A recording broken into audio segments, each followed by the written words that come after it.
Let me just say that we welcome the members of the press who are with us, but if you would, I'd like to give preference to the members of the general audience first. The Minister has agreed to take questions, so let me see. There's a gentleman right. Please do introduce yourself. David Kramer from the German Marshall Fund. Mr. Minister, I'd like to ask you about Iran, and specifically, is it your understanding that the Obama administration will still go ahead with development of a missile defense system in Poland and the Czech Republic, absent a change in Iran's position and absent a removal of the Iranian threat? And also, what is the latest on the transfer of S-300s from Russia to Iran? The Iranian Deputy Foreign Minister in April said that that deal was still on track. Thank you. May I clarify your question? Is it about Iran or missile defense? It's about both because they're related. There are two different questions. President Obama has said that missile defense is dependent on development of Iranian threat or the removal of it. Well, I can only speak for the Russian Federation, not for the United States, and we have been presenting geometrical, ballistic, and all sorts of other data to our American colleagues when the idea to have missile defense bases in Poland and Czech Republic first appeared, explaining to them that this would have nothing to do with Iranian potential threat, but would have very immediate effect on the Russian strategic arsenals in the European part of the Russian Federation. So for us to take the position that let's resolve Iranian nuclear issue and missile defense in Europe would not take place, I mean, it's a misnomer. We know that these missile defense bases are directly related to the Russian security. As for the Iranian nuclear issue, we continue to address it on its merits in the context of the group called 5+1 or 3+3, which recently developed further its own proposals to Iran, which were delivered to Iran by Javier Solana's people, and which Iran said it would consider. And if accepted, we would be really getting closer to starting negotiations with Iran. We don't have any confirmation of the Iranian nuclear program having military dimension, but we want to be 100% sure that this is indeed the case, that this program is entirely peaceful, and that's why we strongly support IAEA continued effort in Iran, and we strongly urge Iran, together with other countries, to cooperate fully with IAEA and to do extra steps so that all the issues which IAEA want to clarify are clarified as soon as possible. As for the potential missile risks from the southern direction, as it were, President Putin in 2007, meeting with President Bush at Kennebunkport, as I referred to in my introductory remarks, suggested a collective project which would begin with collective analysis of threats, collective meaning Russia, US, and the Europeans working together, and which could be using the existing radar facilities in Russia and in Azerbaijan, as it were, to monitor the situation in this region. Then, whenever there is some dangerous developments, it would always be possible to take collective measures not to allow these developments to materialize. Just a couple of weeks ago, we developed this proposal further in greater detail with some technical things added and transmitted this to our American colleagues for consideration.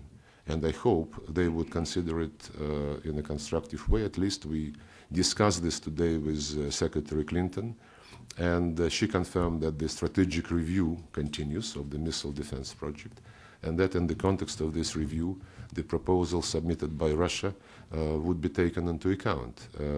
So as soon as this review is over, we would be ready to resume our dialogue with the United States on this one. As for S-300, yeah, we touched upon this again in our discussions today. Whatever we sell to Iran or to any other country is not covered by any prohibitions internationally or nationally in the Russian Federation, and we have one of the strictest export control legislation. And whatever we sell to Iran in particular is only of defensive nature. In spite of this, we always listen to concerns expressed to us regarding one or another aspect of our military and technical cooperation with one or another country. But as I said, and I want to emphasize it, whatever we do in the area of military technical cooperation with Iran is absolutely legal, and which is also very important. The weapons we sell to Iran have never been used against any one country. Speaking of arms sales, the weapons which had been sold to Georgia have been used to kill Russians, to kill civilians, including Russian peacekeepers who were serving under the international agreement signed by Georgia. And those weapons were sold to Georgia, ignoring the continued warnings which we have been making for the last 2 or 3 years that to arm this particular regime would be really very dangerous. Thank you. Mr. Minister, Paul Saunders from the Nixon Center. Prime Minister Putin at Davos and President Medvedev later on Sakhalin Island both talked about the need for greater dialogue on energy issues. And I wonder if you could perhaps expand a little bit on that, but also give your evaluation of the prospects of some kind of an agreement, setting aside the energy charter, which is probably, the United States is not willing to sign, and it's probably not so likely to work. What do you think the prospects are for some kind of an agreement on rights and responsibilities of suppliers, consumers, transit countries, and maybe some kind of dispute resolution mechanism? Thank you. Yeah, indeed, we, not only Prime Minister Putin in Davos and President Medvedev at Sakhalin have been raising these issues. We have been raising it at the top level for quite a number of years already, starting probably from the what is called first gas crisis in early 2006.